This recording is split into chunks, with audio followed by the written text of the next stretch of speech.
नमस्कार शेतकरी बांधवांनो, मी कृषी मार्गदर्शक जाकीर मंसुरी। तर काल आपण रात्री कांद्याच्या जे बियाला बीज प्रक्रियेचा व्हिडिओ आपण पाहिला, तेच कशी बीज प्रक्रिया करायची, काय फायदा होतो, न केल्याने काय नुकसान होतं, त्याची पूर्ण माहिती आज पाहिलेली आहे। त्यानंतर आज आपण तेजस रक्ताटे पाटील यांच्या आता शेतात आपण ही बी पेरायसाठी आलेलो आहे।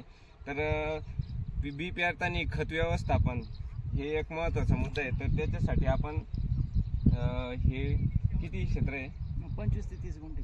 25 ते 30 गुंठ्यासाठी आपण एक 10-26 ची गोणी घेतलेली आहे NPK ची। त्याच्यानंतर जैविक खत संपन्न पावर घेतलेला आहे आणि जी रोपाच्या मुळ्या वगैरे वाढण्यासाठी 1 किलो ह्युमिक घेतलेलं आहे आपण।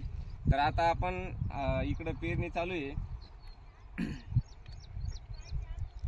तर बी फुगताना मित्रांनो एक दक्षता घ्यायची का बी सगळीकडे सारख्या प्रमाणात पडलं पाहिजे।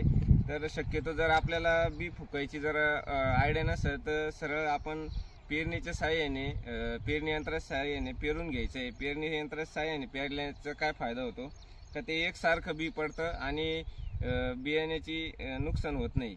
कारण जर समजा बी एका जागी जास्त पडलं किंवा एका ठिकाणी पातळ पडलं, जिथं जास्त पडलेलं बी तर तिथं ते रोप पोचट पडून जातं किंवा बारीक राहतं। तर शेतकरी बांधवांनो, आपल्या सोबत तेजस सतीशराव रक्ताटे पाटील आहे। नमस्कार भाऊ। नमस्कार। तर तुम्ही किती दिवसापासून ही अशी बीज आता आम्हाला कंप्लीट आहे ना 4 वर्षापासून आम्ही बीज प्रक्रिया करतो। जसं तुम्ही सांगताय ना त्या हिशोबाने आम्ही 4 वर्ष म्हणजे आता आमचं आता 5वं वर्ष चालू आहे। याच क्षेत्रापासून स्टार्टिंग केली आम्ही बीज प्रक्रियेची। तर बीज प्रक्रियेचा आम्हाला असा रिझल्ट आला की ते ना रोप जे टाकतो ना आपण, पहिले काय व्हायचं त्याची मर जादा व्हायची की उगवण क्षमता कमी राहायची। तर बीज प्रक्रियामुळे ना उगवण क्षमता वाढली त्याची असं, आणि अनेक प्रकारचे त्याला फायदे पाहायला भेटले असं म्हणतो। तुमचे जे तुम्ही रोप टाकता तर ते बी टाकल्यानंतर तुम्ही एक 4 एकर 5 एकरच्या हिशोबाने टाकत असाल तर ते रोप तुम्हाला पुरतं का तेवढं? हो, 100% आम्ही जेवढं टाकतो ना ते रान पूर्ण लागून 1 ते 1.5 एकराच्या आसपास रोप शिल्लक राहतं। ठीक आहे। तर तुम्ही शेतकरी बांधवांना काय सांगू इच्छिता? बीज प्रक्रिया ही सर्वांनी केलीच पाहिजे, कारण की त्याचा भविष्यात फायदाच आहे आपल्याला। कारण आपलं रान पुरं लागलं म्हणजे तेवढा आपल्या शेतकऱ्याचा फायदाच आहे त्यापासून।